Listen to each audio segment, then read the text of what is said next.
myaka ya kera mbere y'ubukoloni igihe mbega yatangijwe cyane cyane n'abantu bashakaga kuba abanyafurika kurusha uko bagizwe abanyafurika. Cyane cyane yatangijwe n'abantu babaga abanyafurika birabura bo muri Amerika batwaye nk'abacakara, slaves. Hanyuma biza gufata uko byageze influence no ku banyafurika bandi bari baragiye mu bihugu by'Iburayi no muri Amerika cyane cyane.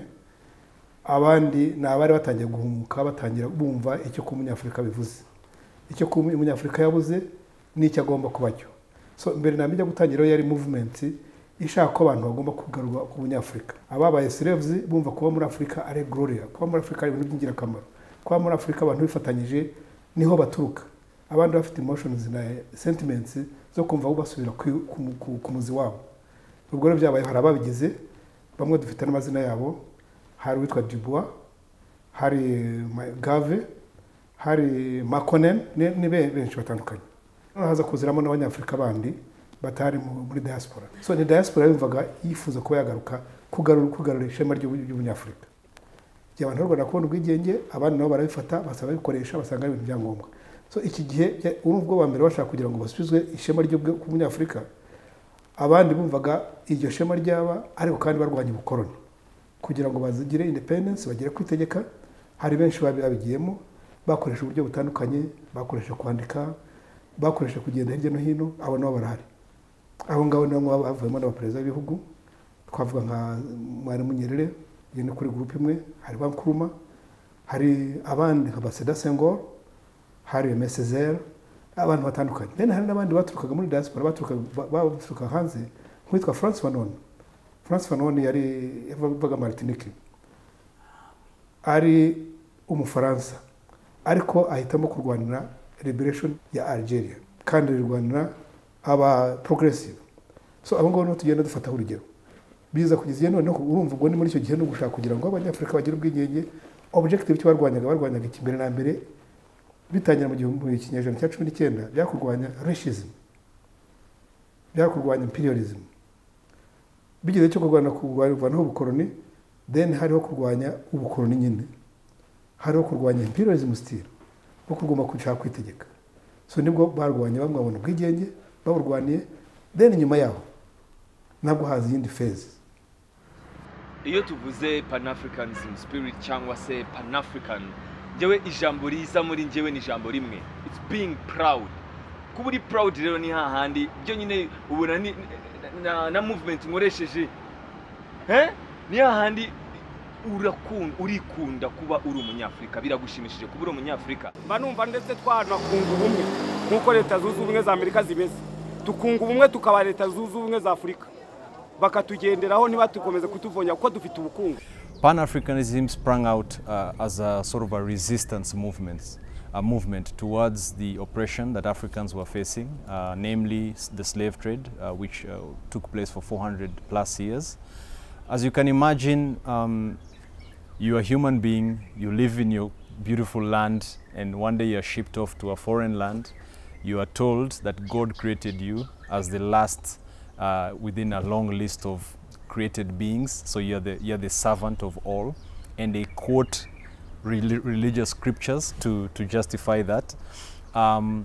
You can imagine what that does to your psyche, your self-esteem after so many years. Henry Sylvester Williams, who is the first person on record to use the word Pan-Africanism, and he convened a conference in 1900 that convened leaders from different diasporas, African leaders, Africans in the diaspora, to come together and say, why don't we work together to resist colonialism in our respective countries. So that's the birth of the word Pan-Africanism.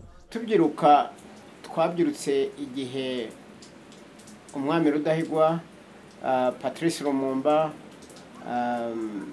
n'abandi Pan-Africanists actually bakabaka Mutesa n'abandi bari very active, ariko aho Rudahigwa apfiriye Rwagasore agapfa, Mutesa bakamujyana muri exile Bungereza bakamufunga, Mandela bari muri gereza, ariko ba Stephen Biko n'abandi bapfa, ba Lumumba n'abandi. Noneho ikintu gisa n'igisutsweho amazi akonje biraceceka. Réveille-toi, maman Africa. Réveille-toi, maman Africa.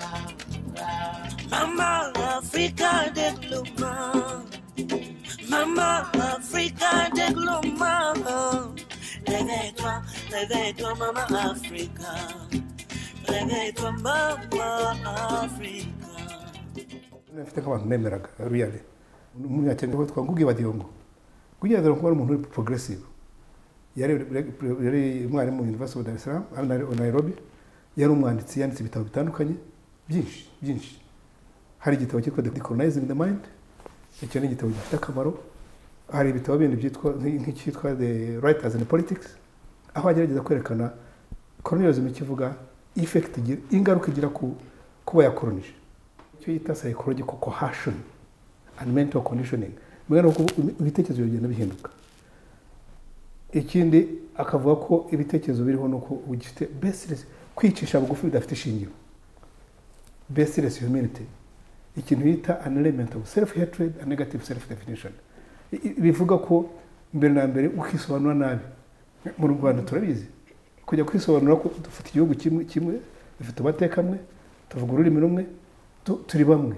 ariko umuntu kujya kwisobanura ko ari umuhutu ndakisobanura ko ari umututsi iyo ikaba ari politiki ari ideology so urumva rero nibyo byagiye bifite effect.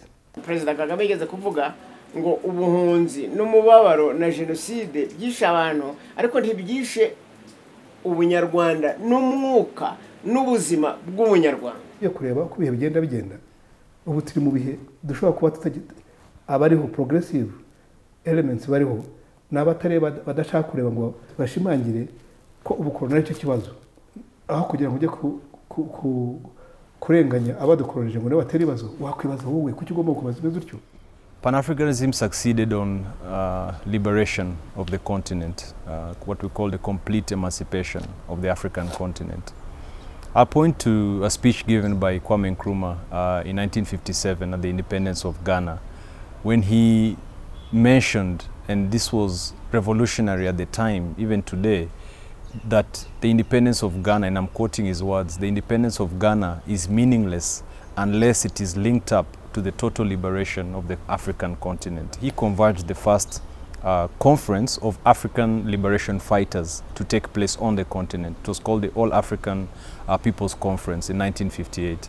That brought together, I don't remember the number of individuals, but people like Amilcar Cabral from Guinea-Bissau, people like Samora Machel, Julius Nyerere, Tom Mboya from Kenya, and many others attended this conference. And this is where they began to draw up plans of how the independent nations at the time, Ghana being the leader, would support each other to liberate the continent.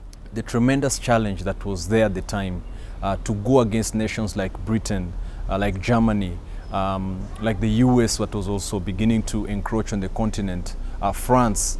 These were very powerful nations that had a long tradition of oppressing Africans. They had structures on the ground, they had militaries on the ground, they had succeeded to infiltrate the cultures, the societies completely. Nubwo babaga batanga ubwigenge mu bihugu byo muri Afrika ariko noneho ukuboko kwabo kuremereye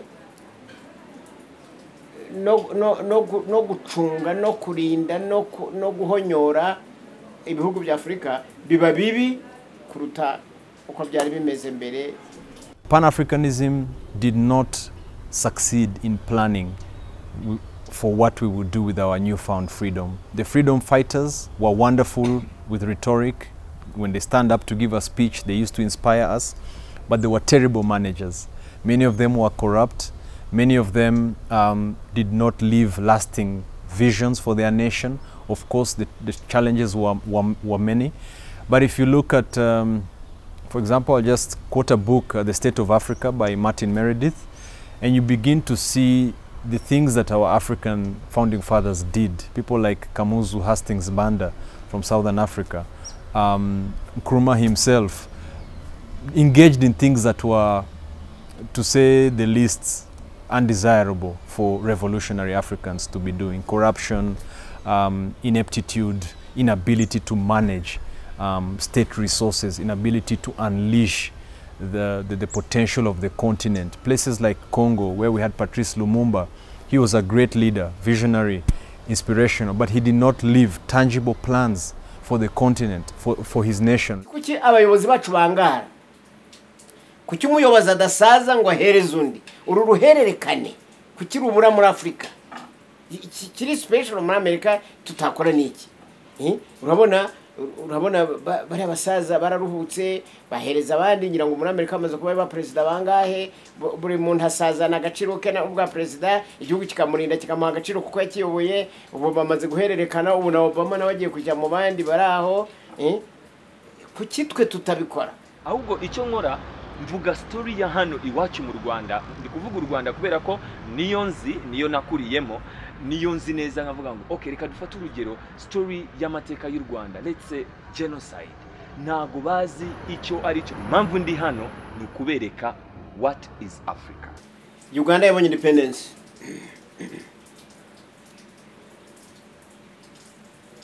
u Rwanda rubona independence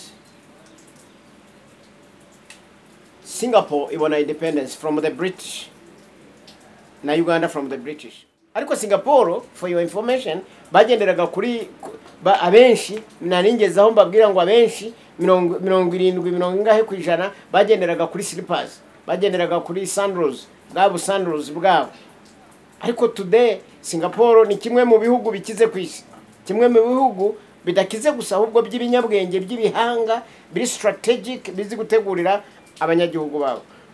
Bitewe n'iki bahinduye imyumvire bashatse gutabara no gukiza ibyo abakoroni bishi wabo straight batangira basubira mu ndangagaciro zabo bagarura umuco wabo bagarura agaciro kabo ubu ngubu baradusize ubu twebwe nyuma y'imyaka 70 ngahe turajya kubigiraho ibi rero twagombye kuba twarabikoze kera twarabikoze muri 62 iyo dutangirana na Singapore ubu tuba tugeze kure cyane.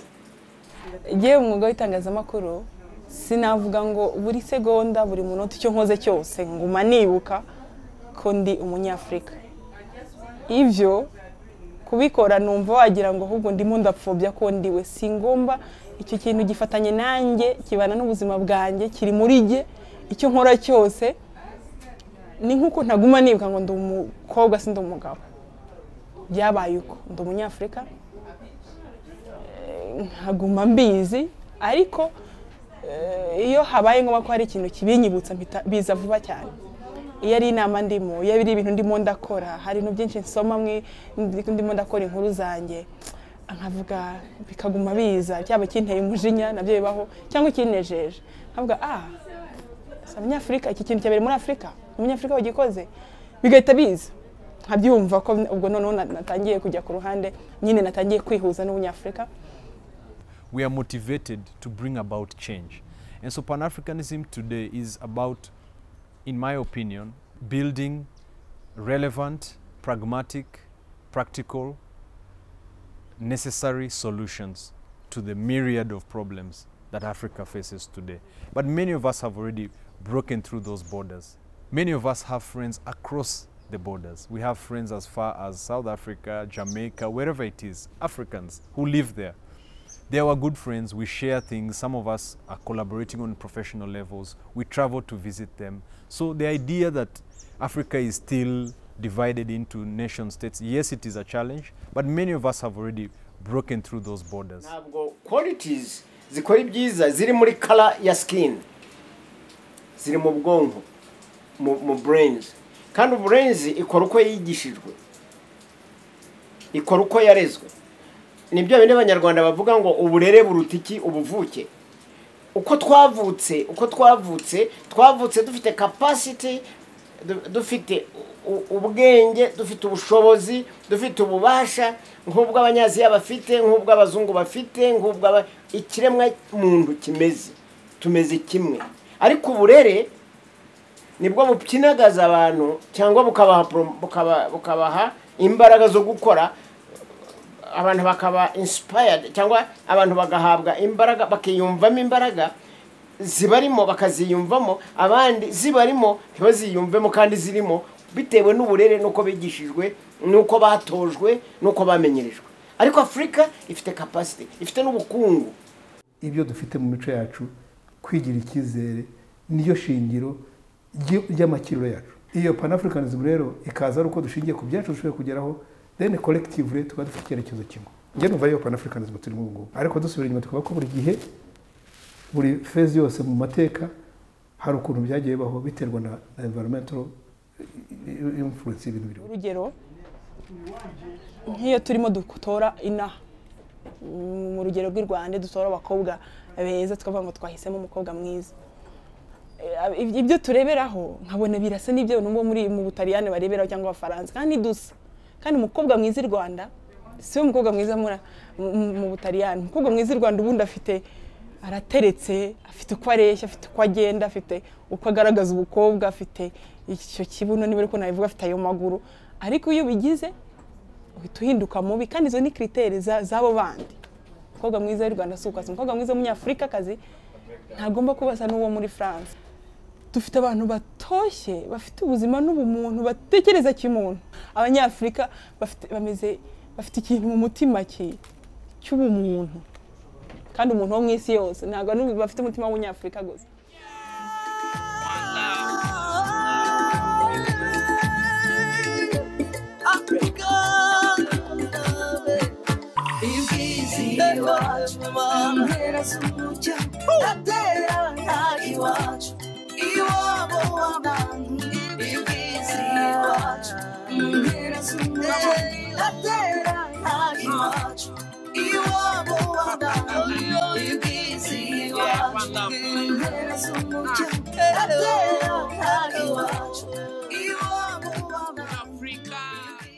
Kuba watira ubwenge hanze ntago ari ikintu kibi. It's not learning from each other, ni ikintu cyiza.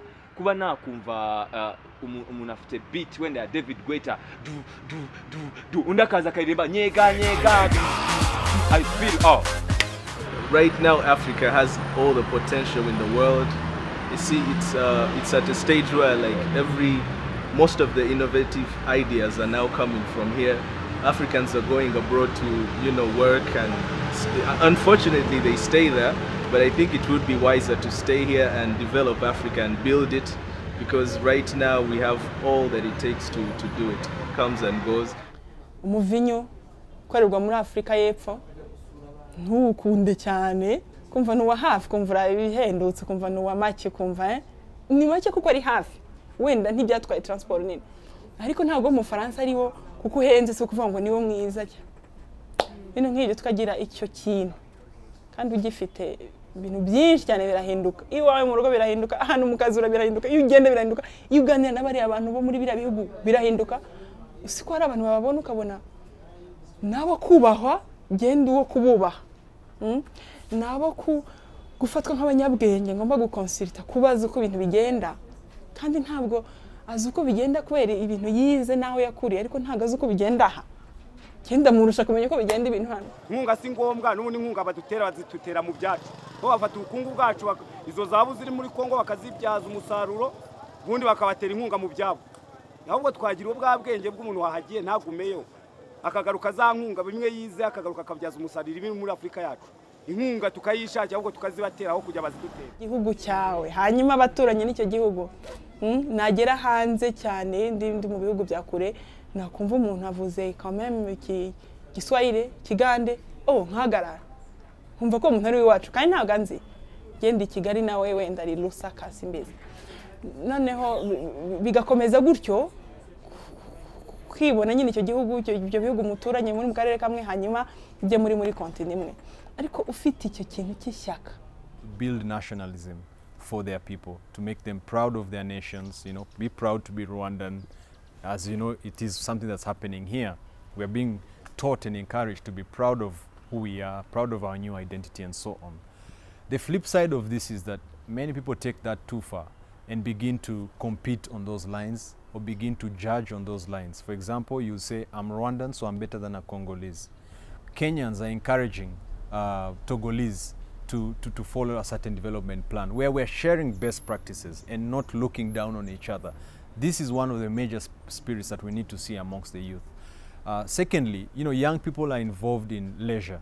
That's where their life mainly begins. It's with leisure activities. So we need to see more promotion of media, arts and culture. You know, musicians doing collaborations across borders, across nations. This needs to also be promoted. It's one sure way that our young people are going to feel more encouraged to be Pan-Africanist. Again, we need to be creative.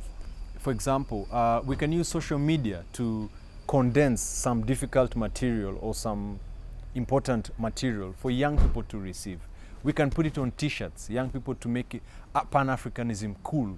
And it's already happening. There are things you see, some symbols that you see that youth are proud that they are Africans. But we need to see a greater surge in that. But not only that, it needs to make economic sense. So young people can make businesses out of these elements. For example, in Rwanda, we have our traditional dance that's very famous. People love it. We need to see young people packaging these cultural institutions and making money out of it, because it's the only way that Pan-Africanism will survive is if it makes financial sense. Nukuvuga igihe tumaze kugira iyo urwo runana rw'abanyarwanda tukubaka u Rwanda tukaruhesha agaciro, ntabwo u Rwanda rwaba rwonyine ngo rugire ka gaciro kazarambe tudahuje na Congo na Uganda na Tanzania na Burundi na Kenya na Ethiopia na Somalia, kuko turacuru ibyo dukora mu Rwanda tubicuruza muri babandi n'ibyabo bikazi wacu, kugira ngo bizarambe rero tukorema economy, the regional economy, dukore ubwiza bwa region, nuko byabindi tubihuza bikatugirira umumaro twese, turuzuzanya. Ubwuzuzanye bwa Afrika bwari bukwiye kugirwa n'abanyafrika, bukagenwa n'abanyafrika, kandi bugategurwa n'abanyafrika, kandi bugahabwa icyerekezo n'abanyafrika. No kuvuga iyo dutemba tujya nta ukwiye kuhatwereka, nitwe dukwiye kuhibwira kandi tukagenda uko dushaka. The continent belongs to me. Africa is mine. It should be an identity that, you know, I am African and I'm proud of it. To quote Julius Nyerere in one of his speeches before he passed on, he said, and I quote his words, "The African youth need to work for unity with a firm conviction that without unity, Africa does not have a future."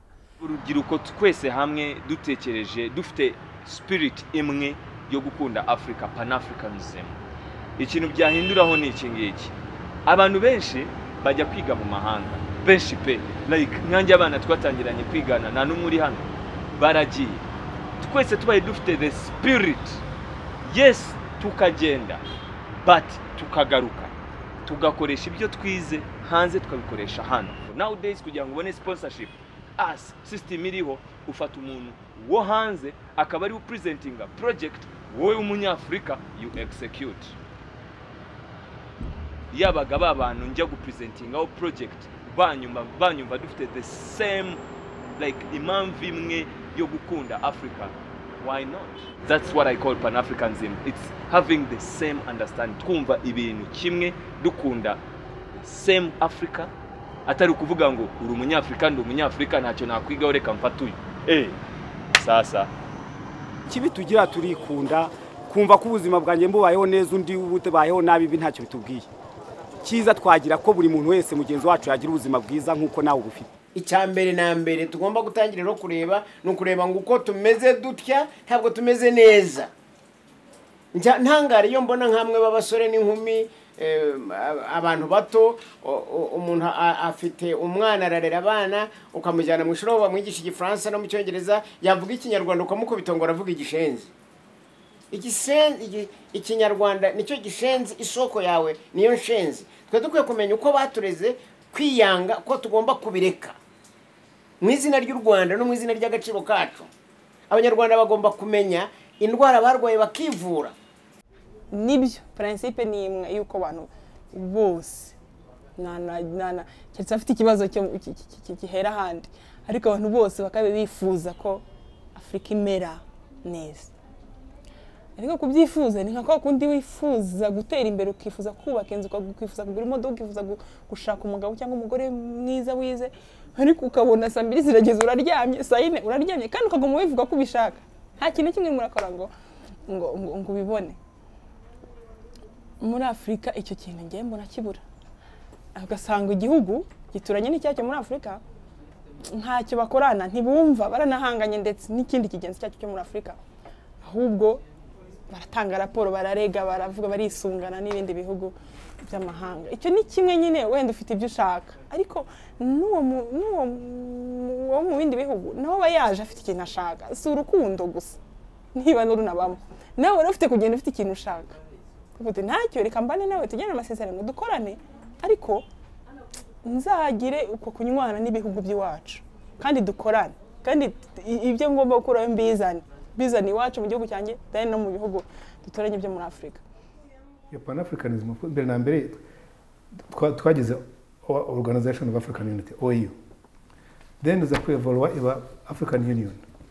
Icyo bigamije nuko dukeneye ingufu zacu twese gufatira hamwe ibibazo bafite babashe no gushakira umuti w'ibyo bibazo. Ikindi kiri cyangombwa iteka nuko iyo mutifatanyije iyo ufite umuturanye ahishije inzu umufashe kuzimya ngira ngo kaba kubaho na nyuma yawe. Muri twebwe harimo ibisubizo aho kujya gutagira ibisubizo hanze. Njye numva ari ikintu kigira akamaro. Muri twebwe hari ingufu, muri twebwe hari ibisubizo, kandi ingero ziragaragara. Kugeza uyu munsi ntabwo turiho kubera ubushake bw'umuntu runaka. In Rwanda today, I'm proud to tell my friends, African friends, when you come to visit me, you do not have to apply for a visa where you are, which is a tradition in many countries in Africa. You come to the airport, you just apply for your visa. They will not even question you. Generally, you will get your visa, you will come in and do what you need to do in Rwanda. So this is a great sense of pride for Pan-Africanists like myself, because I believe our head of state is leading by example. These are the small things that needed to have been done long time.